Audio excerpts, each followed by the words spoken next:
There you go. But it's blue. Looks 50-ish, doesn't it? Yeah, it's a little something. Lost in space, kind of an anachronism. It's a blue microphone. Hello, Prime Minister. Hello, Andrew. Everybody, I'm Andrew Phillips. We're just going to start right away. The Prime Minister's on a tight schedule, as you can imagine. My name's Andrew Phillips. I'm editorial page editor of the Toronto Star, of the Star. And we're here at the Star with senior editors and writers and members of the editorial board we've invited all the federal party leaders in the pre-writ period to come in and talk about a project or an issue, really, that they feel particularly passionate about in the context of the election. And we've already hosted Jagmeet Singh of the NDP. Earlier this week, we had Elizabeth May of the Green Party, and yesterday, Mr. Scheer, Andrew Scheer of the Conservative Party. So we have the Prime Minister here today in his capacity as leader of the Liberal Party. And so what we'd like to do then is just invite you to lay out the issue that you've chosen as the one that you feel particularly passionate about, why you feel passionate about it, and then we can go from there and have a conversation. Please. Thank you, Andrew. Thank you all for inviting me back. It's great to be back. We've talked about this before, and I've been talking about it for 10 years. I mean, the fact that I've had the opportunity to speak with so many Canadians over the past years, both as party leader, as Prime Minister, but also just as an MP, hearing from people who are worried about their future, about their opportunities, about their kids' opportunities. I think that's something that we certainly see spread across Western democracies around the world, where even though growth has been increasing in countries around the world, a lot of people, specifically the middle class, feel like they haven't been getting ahead. And that has led to anxiety. It has led to real concerns about people's ability to reach retirement, their ability to see their kids get good jobs and prepare them for the future. But it's also had an impact on democracies, as the rise of populism or the rise of divisive politics has been more and more pronounced over these past years. So when I ran for the leader of the Liberal Party in 2012, 2013, and when I ran to become Prime Minister in 2015, we made success for the middle class a centerpiece of everything we were working on. Because I feel that if we don't turn around this idea by so many people that things aren't getting better for them, that they can't get ahead, that our economy and our institutions aren't working to serve the middle class and people working hard to join it, then we're in for some even more difficult waters in the coming years, and not just on a democratic side, but on an economic side. And making sure we're investing in people, making sure we're supporting the people who need the help, and creating growth that way has been what we've focused on for 4 years. Now, I know there has been significant success. I mean, we've seen Canadians create over 1 million jobs, most of them full-time, over the past 4 years. Lowest unemployment in 40 years, at the same time as we've lifted 900,000 people out of poverty, including 300,000 kids. But there's a lot of people who still feel really anxious about the cost of living, about their opportunities, about the future. And that's why we know there's a lot more to do. More investments in transit, more investment in communities, more investments in housing, more investments in reconciliation, a better understanding of how to build a strong, resilient, sustainable economy that protects the environment, and more direct help for young people, for seniors, and for everyone in between.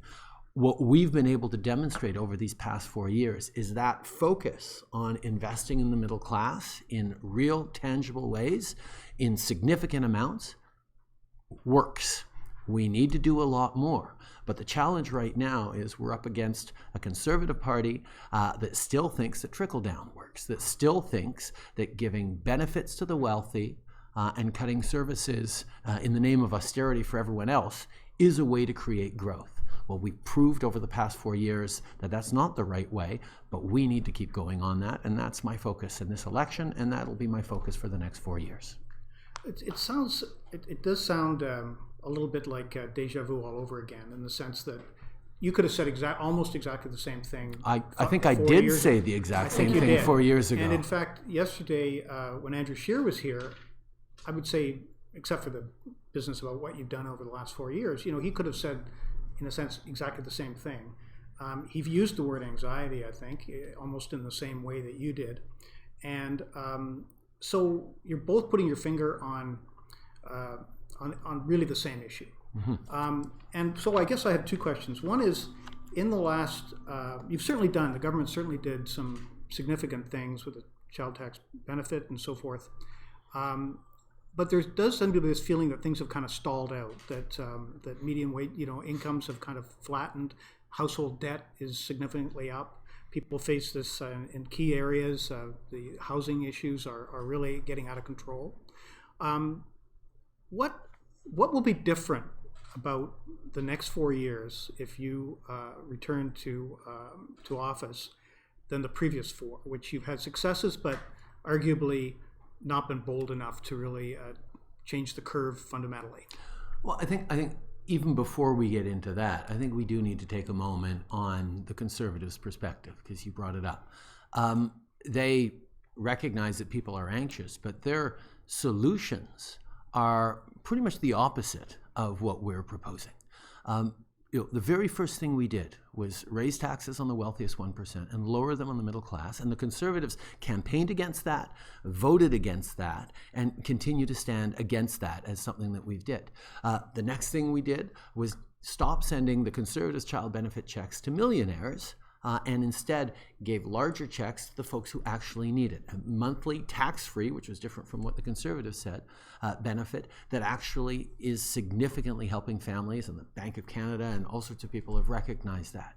The Conservatives voted against that, and they fought against that, and they campaigned against that. So there is a fundamental difference in their approach that you can still see today. When they talk about a tax benefit on parental leaves, it's non-refundable. So it actually doesn't help people who aren't wealthy enough to pay taxes. It doesn't help the folks struggling to get ahead.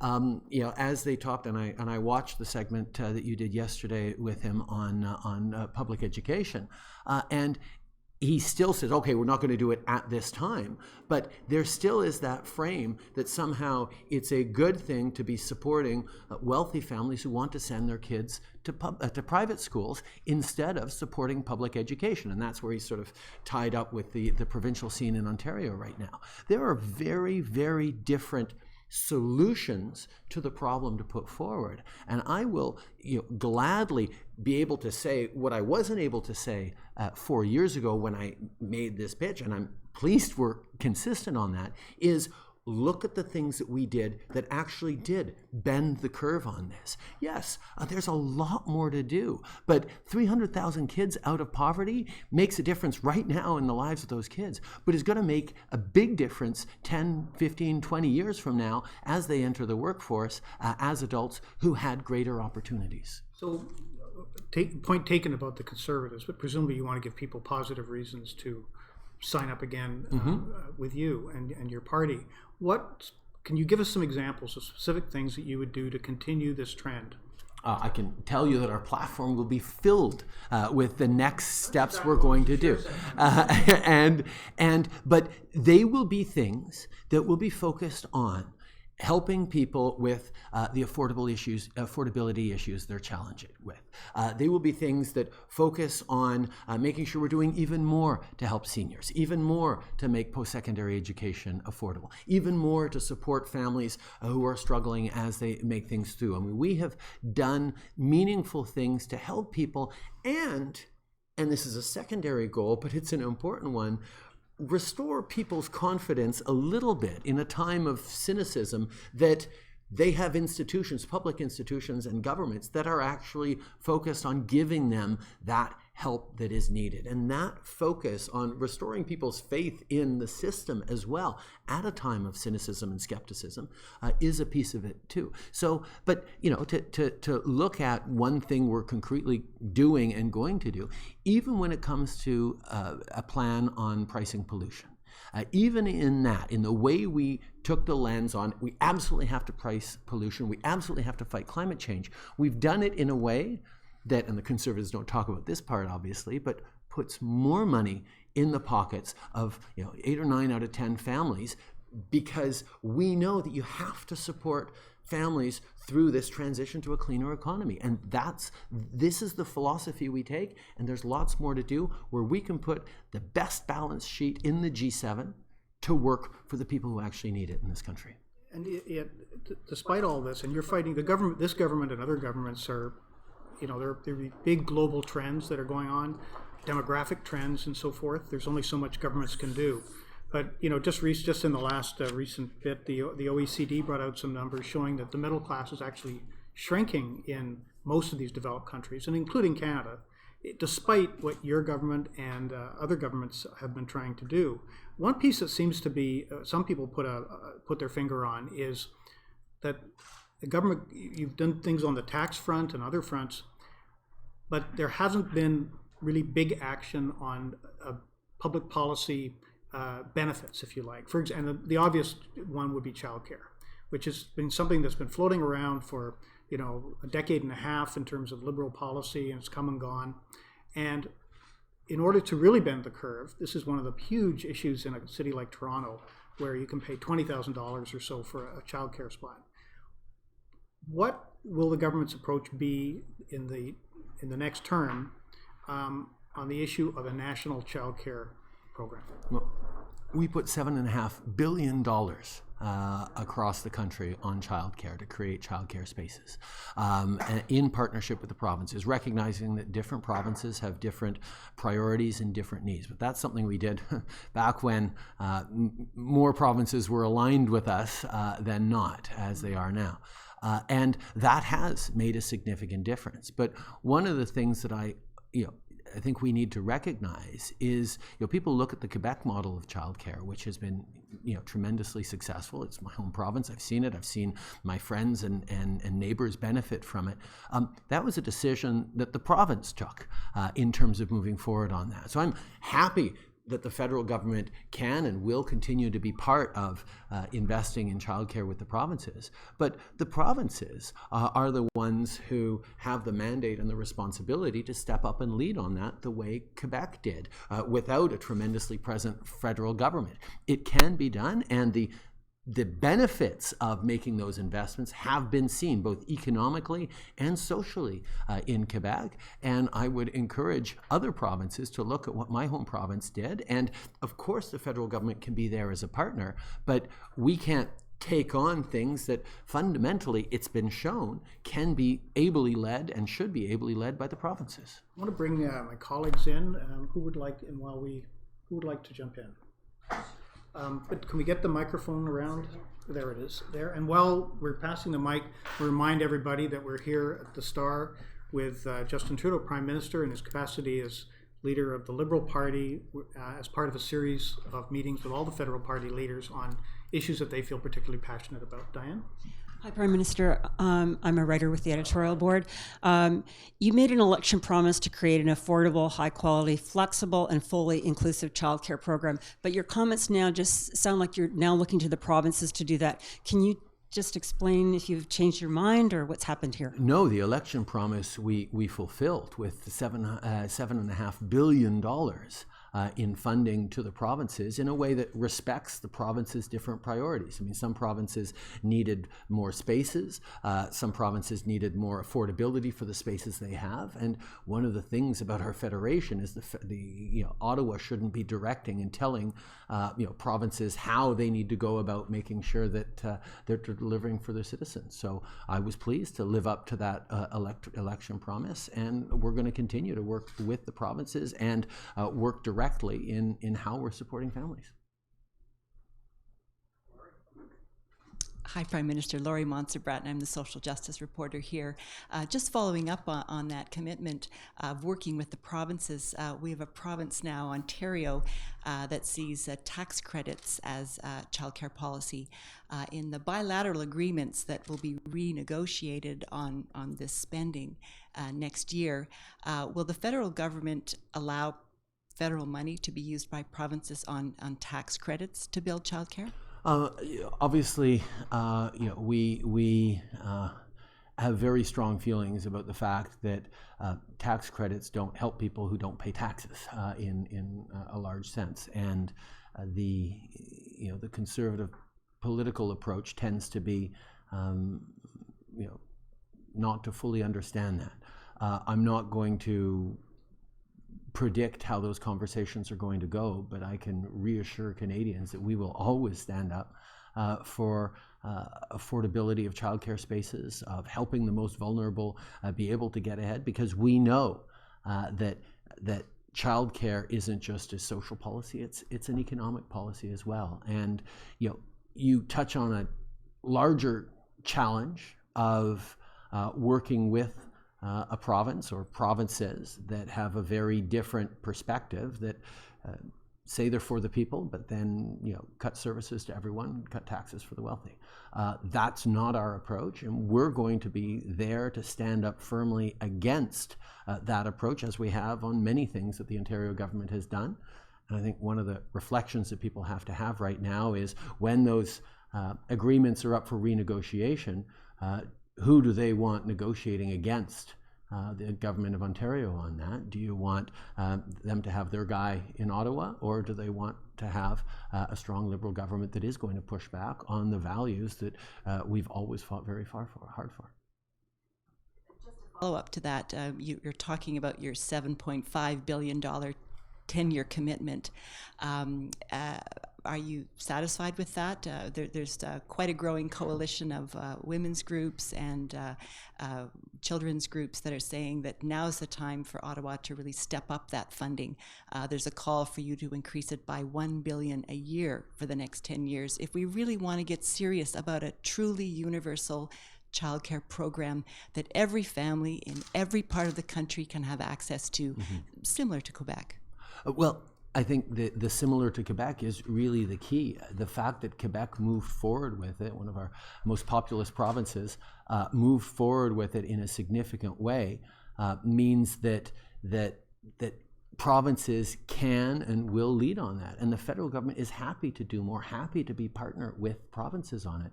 But it's not about removing responsibility. I mean, but when a province decides to cut healthcare delivery, the federal government shouldn't and can't actually step up and compensate for a province that makes political decisions to not invest in vulnerable people. We can stand and try and push back. We can try and find other ways to support people, but ultimately we do have to respect the choices that people make when they elect political parties to form government. And unfortunately, the choices people make actually really matter, as Ontarians are discovering. I am happy to commit that, yes, we're always looking to do more on childcare and on issues that are really going to help Canadians. But we have to be able to do it in partnership with the people who have the primary responsibility for it, that is the provinces. And if the provinces don't want to show up, the nature of our federal system means it is difficult for the federal government to go it alone on things that a province really should be doing. Hi, Jordan Himmelfarb, the Star's politics editor. Just a quick follow-up on that. It seems like your party is poised to put in the window as some version of a national pharmacare program, which would require that you lead in the creation of a national program on the delivery of healthcare, traditional provincial responsibility. So why do you seem to apply one standard to pharmacare and another to daycare? Well, you haven't yet seen what our approach is on pharmacare. We're looking forward to talk about that. But we, yes, have agreed that we need a universal pharmacare right across the country. We also know that that's going to involve a lot of negotiations with the provinces. And quite frankly, there are a number of provinces that seem aggressively non-aligned with our goal of bringing in a national pharmacare that is universal and supports everyone. So just as healthcare was brought in one province at a time as people sort of realized that this is something we needed to do. That might well have to be the approach on pharmacare. I don't want to send money to Doug Ford or Jason Kenney, for example, if they are not going to actually move in the right direction. And that's where signing strong agreements in doing the right thing to actually help Canadians is going to be important. But I also know there are a number of provinces who are very excited about moving in this direction with the federal government, and that's very much what we're going to be doing. Prime Minister, sorry to keep pressing this issue, but I know that the wage gap between men and women's wages, that might be considered a federal responsibility. And the study that was done by the former Wynne government found that the number one way to close the wage gap was to introduce universal childcare. So again, why wouldn't the federal government get involved in that? But the federal government is involved in that and will be involved in that. And the issue of the in pharmacare, in childcare, as we have been. And yes, there's more to do. But the single biggest thing that this government did over the past 4 years is the Canada Child Benefit. That has made a massive impact in the lives of Canadian families that I've met over the past years. People telling me real stories about the impacts it's had. Teachers sharing with me how they've seen their classes change because kids are showing up with lunches, with better clothes, with new shoes for back to school. The kinds of things that you sort of say, oh man, it's terrible that we're having to celebrate this in Canada. But yes, there are significant advances being made, and it has significantly helped. But on the wage gap issue, for all the work that we've done, I recognize, there were some clear international contrasts and studies come out that shows that Canada still has an awful long way to go on pay equity. And that's why last year we brought in proactive pay equity regime that is going to come in over the coming years that will significantly and in a very measured and iterative way ensure that we are closing that wage gap. There are lots of different factors to it. We know childcare and the Canada Child Benefit are a piece of it. Corporate responsibility and how we push for more transparency and better actions on that. There's also a tremendous amount we can do around investing in women in the trades, women's education, removing barriers. There's a lot of things that we have done. And there's, as you point out, an awful lot more to do, and we are going to continue to focus on doing it. Can we talk about housing for just a moment? Sure. The government's done a lot in national housing strategy and so forth. A lot of money is in the headlines. In June, the Parliamentary Budget Office did a review of the federal housing strategy, and I would say gave a kind of lukewarm review to it. Basically, it says that the PBO found that the strategy largely maintains current funding levels for ongoing programs and actually reduces the level of targeted funding for lower income households that form the core housing need in Canada, according to the PBO. So that's a sort of a fairly neutral source, giving you kind of, I don't know what, a B- maybe on housing. I wonder, there's so many pieces to this, and you have to work with so many levels of government. I wonder if you could give us a hint about what specific concrete measures you might take. For example, I'll give you a couple of suggestions. Andrew Scheer made a good point, I thought, yesterday when he made the point that the housing market really isn't national, it's a series of local markets. And he hinted that a conservative government might take a look at some way of allowing the bank policies to be tailored in a more regional fashion. So, for example, you don't have to have stress tests that are national, that penalize perhaps a slow market in order to control prices in the GTA. I wonder if that might be something that a Liberal government might look at. And the other point that was made by a commentator in another publication today was, this is the Federation of Canadian Municipalities asking for specific help, tax help, to promote the renovation and maintenance of older rental stock. Because what we see in a city like Toronto is the older rental stock deteriorating, and often, you have this plague of so-called renovictions where owners just kind of, evict all the tenants in order to do this. But if there was a way of incenting them to maintain the older rental stock, that would be very helpful. So regional approach and rental stock. First of all, it doesn't surprise me that Andrew Scheer wants to step back from the national approach on housing. For 10 years under Stephen Harper, the government completely removed itself from any investments in housing. And what we did with the National Housing Strategy, $40 billion worth, was step back into investing in housing in a massive way. We secured the co-op funding that Mr. Harper was letting lapse. We actually invested in moving forward on a lot of really important initiatives, many of them designed by someone well known to all of you, Adam Vaughan, who's been a very strong housing advocate for many, many years, who we brought onto our team and then empowered to design the National Housing Strategy. You talk about investing in renovations as something that we should do. Well, we've done that. I made an announcement with John Tory just a number of months ago that was extremely well received, that was exactly about specifically investing millions upon hundreds of millions of dollars in renovating existing housing rental stock in Toronto, because we know that's a massive need on top of investing more. I just spent an hour with Kennedy Stewart, the very progressive mayor of Vancouver, who was thanking me for all the significant investments we're making in a place where housing is top of mind for everyone.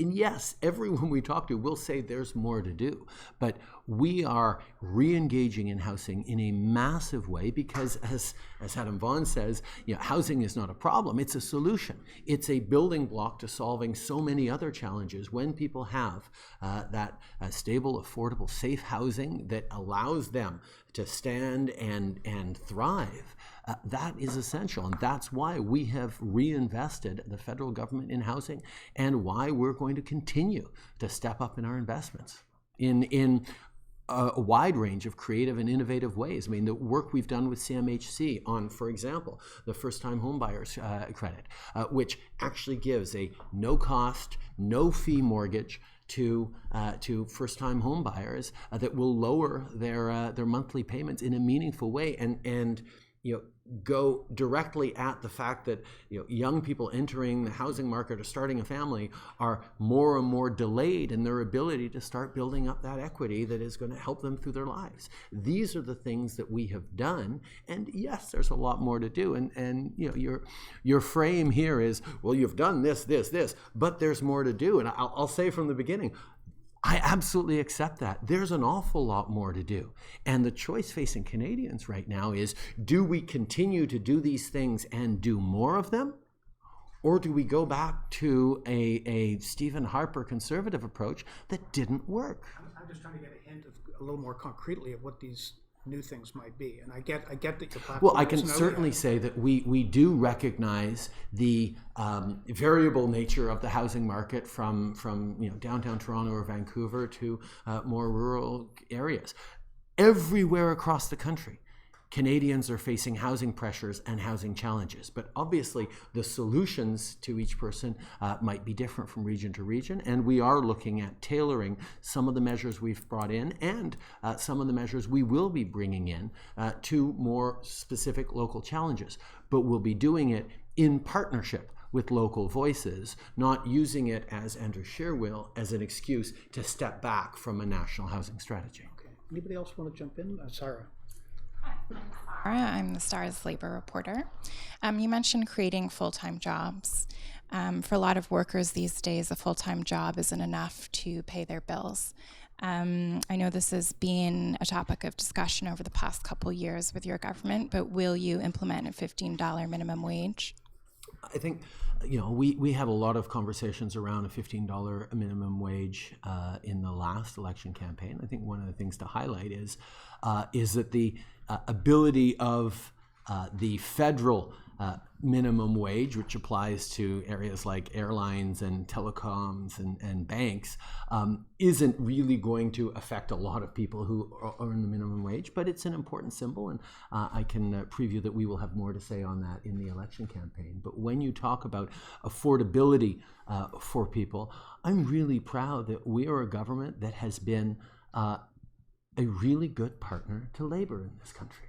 I mean, from the contrast of eliminating the anti-labor legislation that the Conservative government had brought in, 525 and 377, but actually moving forward in meaningful partnerships on labor, respecting labor as an essential partner in how we make sure that middle class success and affordability are real, make sure that we're creating communities and economies that work for everyone.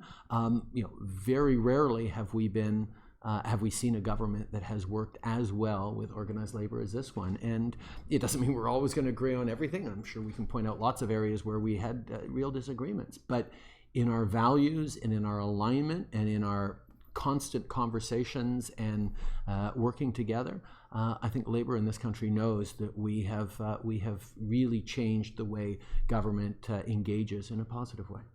Just to follow up on that, a $15 minimum wage would make a huge difference in significant employers in Toronto, like Pearson Airport. The idea of a federal minimum wage was very popular in the submissions made to your government. Why the delay in making a commitment on this policy issue? We will be putting out a platform in the coming weeks, and I promise you we will have more to say on that. And just one last question. One area that the federal government does have a significant role in is the temporary foreign worker program. You yourself pointed out in, I believe, 2014 that the expanded use of the temporary foreign worker program risks depressing wages in middle-class jobs. I'm wondering what your government will commit to, in terms of limiting the use of temporary foreign worker streams that do depress working conditions in Canada, and to protect those workers who are coming here and often working in potentially abusive situations. I think first and foremost, we all recognize that jobs should go to Canadians first, and that is always the principle and the priority that this government has put forward. But there are areas and situations in which there is a need to bring in temporary foreign labor.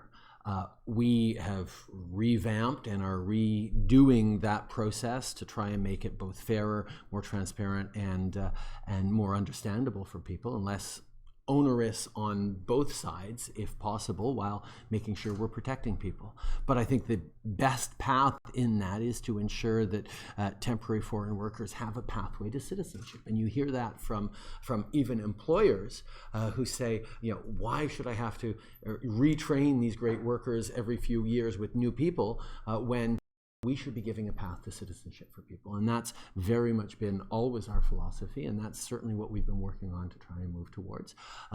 You get into situations like in Quebec, where the provincial government has stepped back on its immigration numbers, where the demand for the labor shortage they're facing in so many parts of Quebec is a real challenge, and therefore there are sort of unintended consequences on some of the policies they put forward, and we're working hard on both respecting the perspective that the Quebec government is fully entitled to put forward and respond to the very real needs on the ground of small businesses, of tourist operations like restaurants in touristic areas and things where they need people to work there.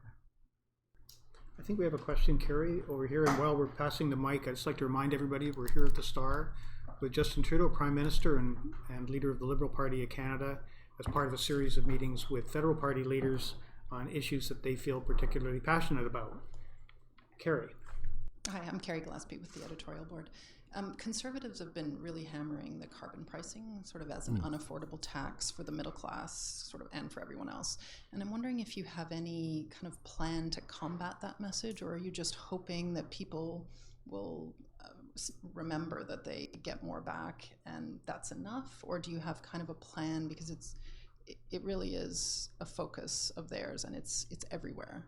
Yeah, the Conservatives have made the obvious decision and choice that there is a short-term benefit in trying to mislead Canadians and push the fact that we don't have to act right now on climate change. And I think they've made a really big mistake, because the conversations I have with Canadians right across the country reinforce to me that people get it.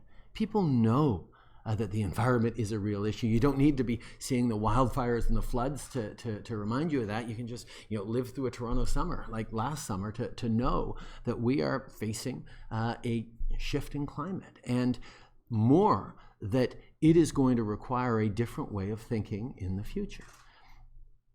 The problem is we have too much pollution because pollution has been free. We're putting a price on it.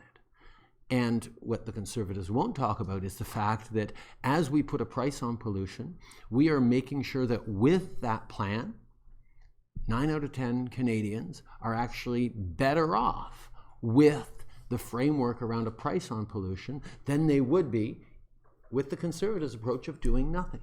Now, we're beginning to see here in Ontario the very real cost of his walking back on climate protecting and economy building initiatives, and I think the Conservatives have really underestimated Canadians in this. I don't think anyone out there thinks you can have a credible plan for the future of the economy if you don't have a credible plan to fight climate change. Just thanks. Back to jobs for a moment. So you often cite your commitment to good jobs as the justification for your interventions in the criminal prosecution of SNC-Lavalin, which the Ethics Commissioner obviously recently found contravened the ethics law. You've often said that you were concerned about the 9,000 jobs that were at stake. Where does that number come from?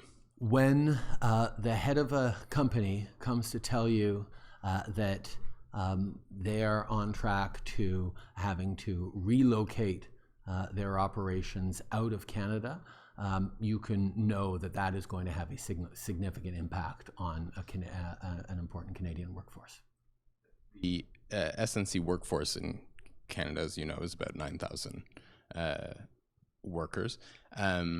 Most analysts say that that even had SNC been convicted, the company still could have bid on provincial contracts, was still engaged in work that it was legally obligated to finish, and even in a worst case scenario, had the company had to withdraw, as it said it would, from as it said it might, from Canada, most of those lost jobs would have been absorbed into a booming industry. What do you say to that? I say that the fundamental responsibility of any Prime Minister is to look out for the public interest, to stand up for Canadians' jobs, to stand up for pensioners, to stand up for people right across the country. And that's exactly what I did. And I did it in a way that it kept in mind the importance of respecting prosecutorial independence every step of the way. As I've always said, I tremendously respect and protect our independent judiciary.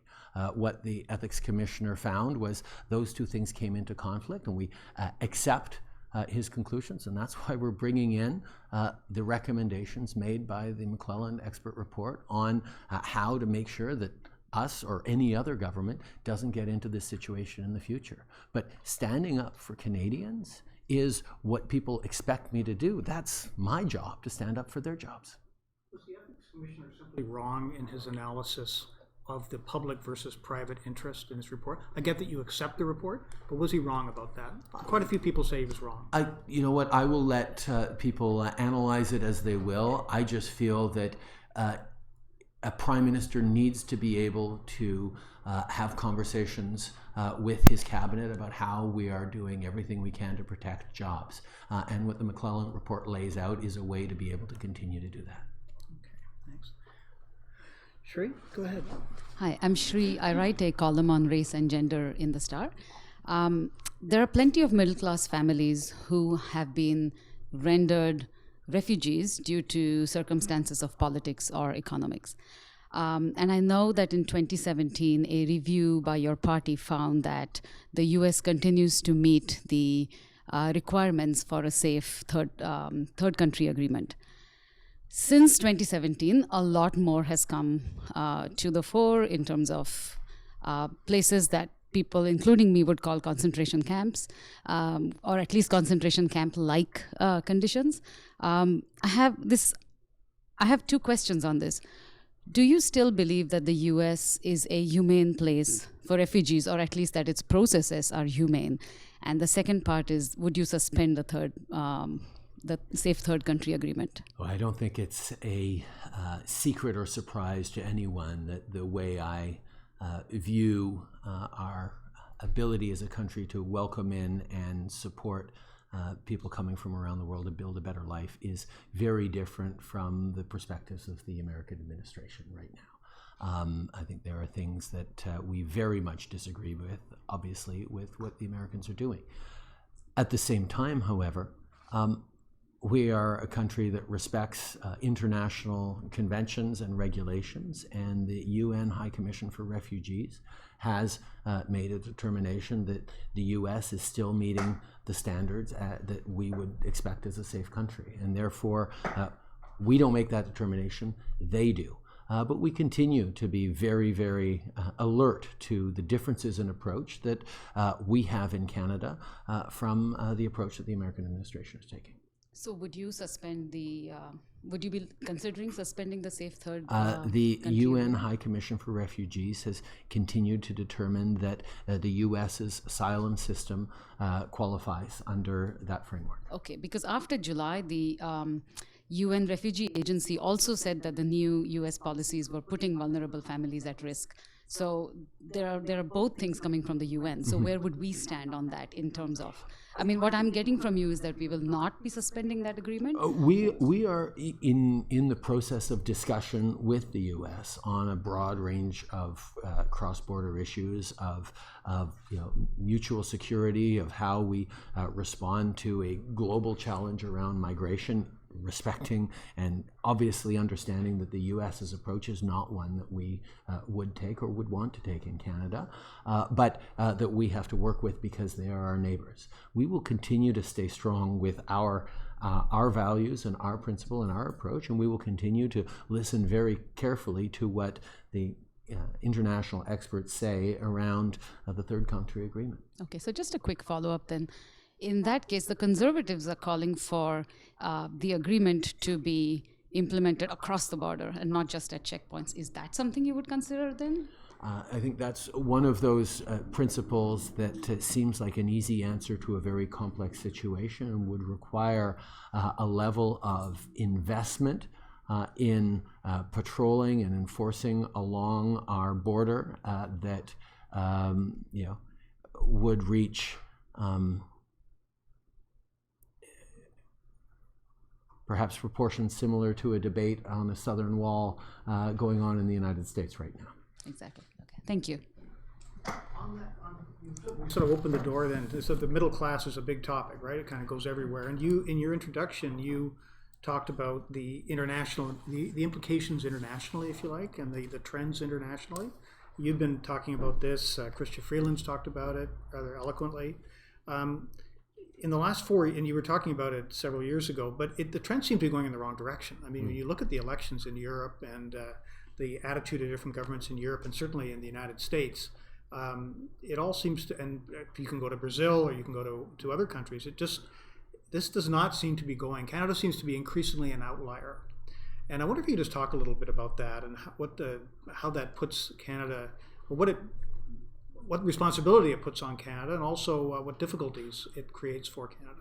Well, I think one of the things that we're seeing around is not it's not different than what we saw in the 2015 election and what we're seeing in the 2019 election in Canada. I mean, in 2015 we saw snitch lines and Islamophobia and anti-niqab propaganda put out by the government, by the Conservatives, as a way of trying to play up those nativist populist fears. So Canada's not immune, and we certainly only have to open up social media to see that every single day.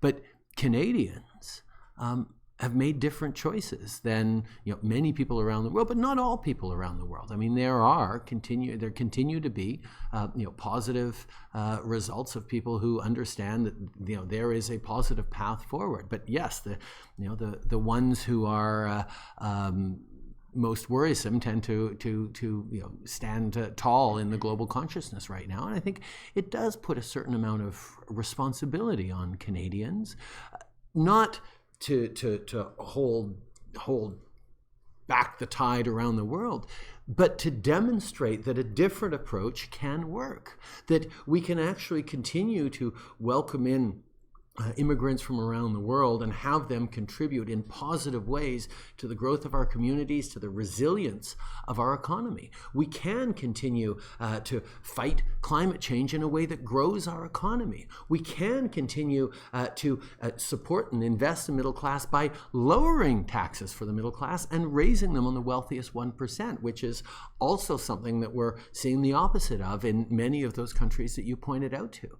There is a model that Canada is living through right now that is certainly at the center of everything I say. Anytime I gather with fellow world leaders, I talk about the Canadian success story, about the growth in the middle class, about the confidence people have, about our ability. People turn to me and say, well, how were you able to sign 3 massive trade deals at a time where there is so much skepticism around globalization? I said, because we did it with a focus and in a way that demonstrates that we are putting Canadian workers, Canadian citizens, Canadian environmental laws and labor laws at the center of these trade deals in a way that they weren't in the past.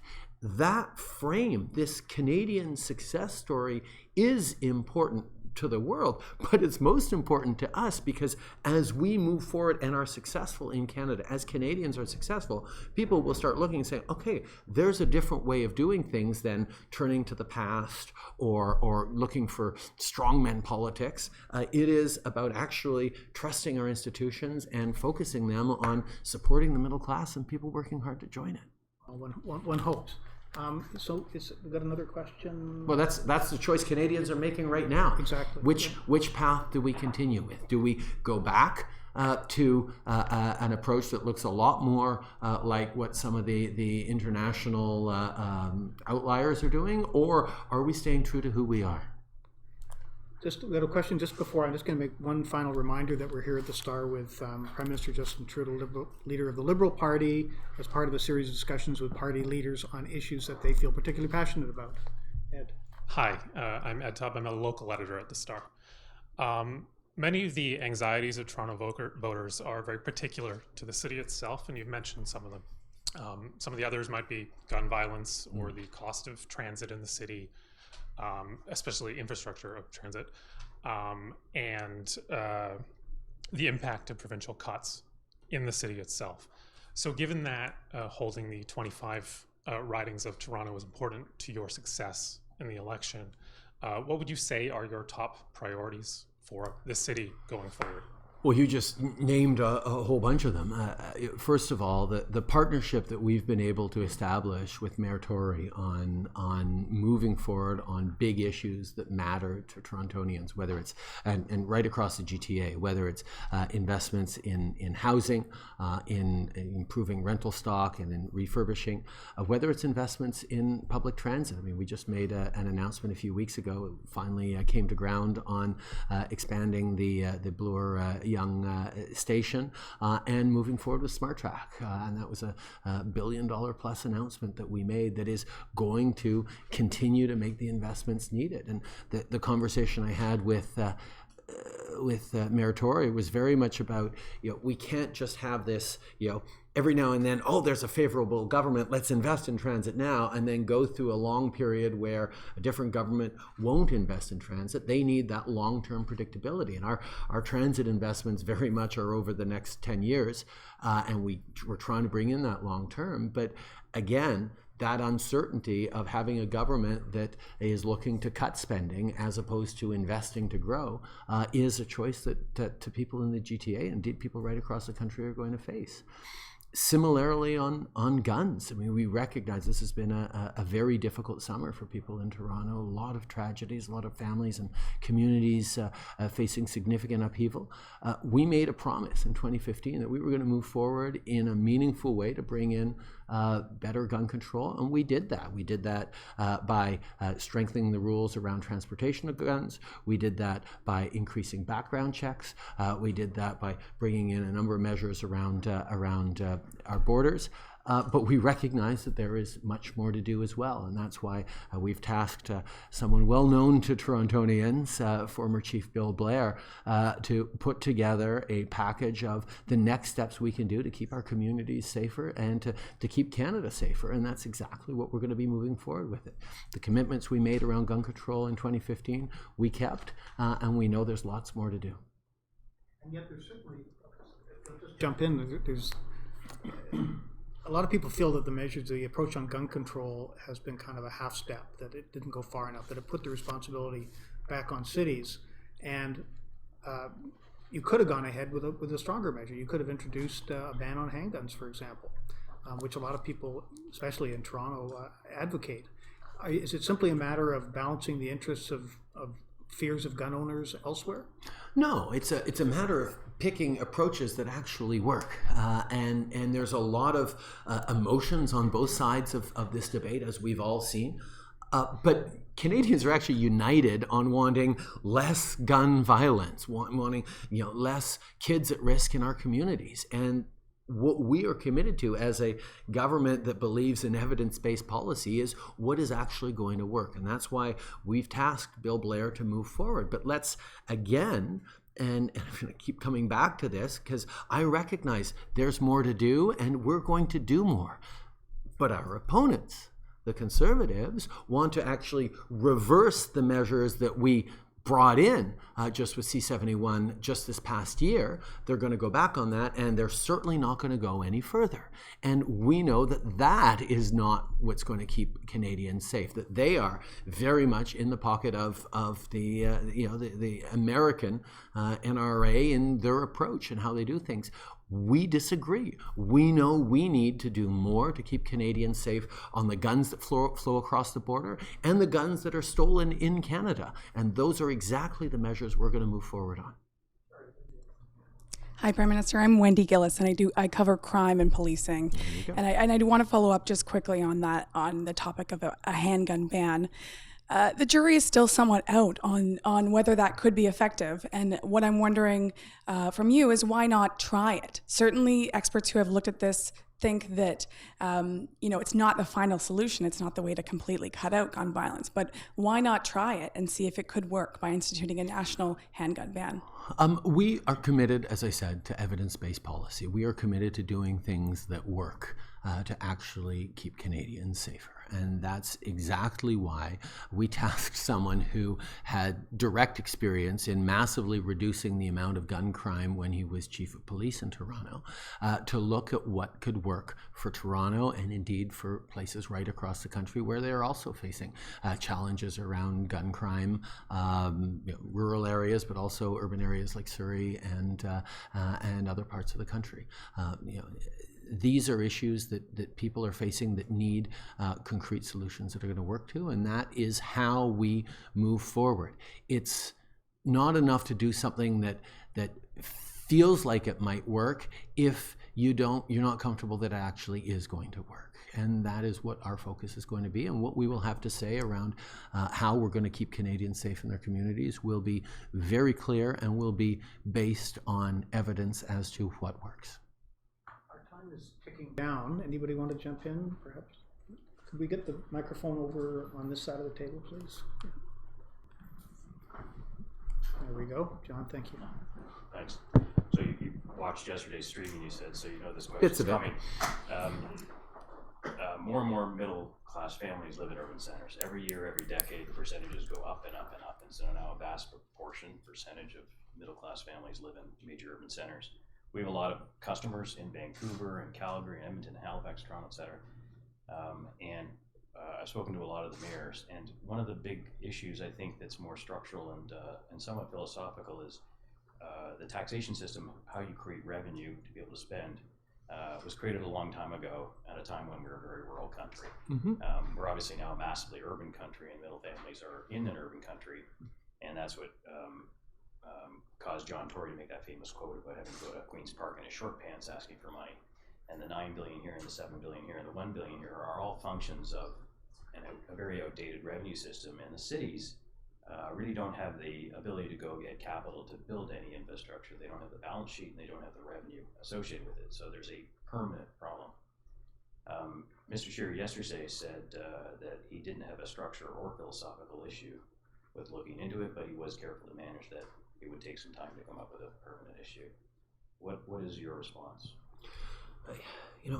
From the point of view of Canadians, they don't really care what order of government is responsible for what. They just want livable cities, strong growing communities, safe streets, a clean environment, a good healthcare system. They want the things that matter to them and their families. And the preoccupation with who actually is paying for it or delivering for it, well, they know ultimately it's them who pays for it, regardless of what order of government actually addresses it. And one of the commitments we made in 2015 was to change the approach to being much more respectful and collaborative with the provinces. And that's why we were able to move forward in the early days on big things like signing health accords that actually invested massive amounts of money in both mental health and home care, signing a strengthening of the Canada Pension Plan that required us to bring all the provinces together, that we were able to do, that is going to make a huge difference to people entering the workforce now when it comes to their retirement 30, 40 years from now. So that shift of working with the provinces has been very, very positive. But the place it has become most clear is the way we've been able to build bridges with municipalities, respecting that, as you say, constitutionally they are creations of the provinces, means that we've had to work with provinces, and in some cases it's been extremely enjoyable and even positive. I think of the relationship between me and John Horgan and Kennedy Stewart in Vancouver and Gregor Robertson before him. There is a partnership on creating success for our big urban centers that is almost seamless. The challenge we get in is when we have governments like the current government of Ontario that has a political base that is a little more indifferent to the success or plight of big cities and doesn't want to partner. I mean, when we were moving forward on wanting to sign infrastructure agreements with the province, they were ready to move forward cautiously on some rural projects, but nothing for the GTA.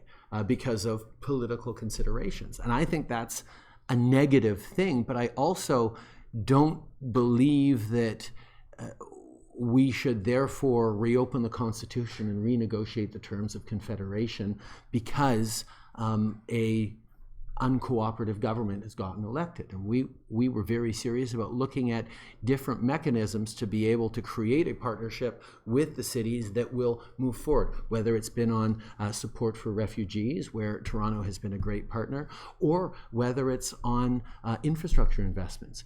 What we did was we actually ended up doubling the municipal infrastructure fund from the federal government, known as the gas tax transfer, last year, specifically because in too many places around the country, the provinces were not flowing infrastructure money and money that was desperately needed by the cities. Now, you can look at a problem like that and say, well, let's change the structures and the rules to prevent that from happening, or you can sort of highlight to citizens that they should really care about the approach that a government looking to get elected will take on supporting cities. And I think we have demonstrated consistently, contrary to Conservative politicians, that we believe in cities as an essential partner in Canadian success, and indeed a level of government, an order of government that has demonstrated its ability to make every dollar go as far as they can because they are so limited in their revenue sources. I think cities do an amazing job of serving their citizens and deserve to get more support. But it's one of those constitutional questions where I can have very strong opinions on it, and I can certainly point out how unhelpful certain provincial governments are being to their citizens by not being good partners to cities. But ultimately, we work within the structure we have, and Canadians across the country need to be aware that when you elect a Conservative government that doesn't want to spend money in cities, you're in for a rough few years. So finally, just off the topic of the middle class, although it's maybe tenuously related, you just sent a highly credentialed ambassador to China, and the response of the Chinese government this morning is basically borderline insult to Canada, giving the back of the hand. How can you make progress with a government that seems to care so little about its relationship with Canada? Well, obviously we have been very, very firm with the Chinese government that the arbitrary detention of Canadians is unacceptable to us. And using arbitrary detention as a tool to achieve political goals, international or domestic, is something that is of concern not just to Canada, but to all our allies who have been highlighting that this is not acceptable behavior in the international community, because they are all worried about China engaging in the same kinds of pressure tactics with them. We know China is the world's second largest economy, is a source of jobs and opportunity for companies and workers here in Canada as a market, and we need to figure out how to engage with them. But we also have to be clear-eyed about it, that China plays by a very different set of rules and principles than we do in the West.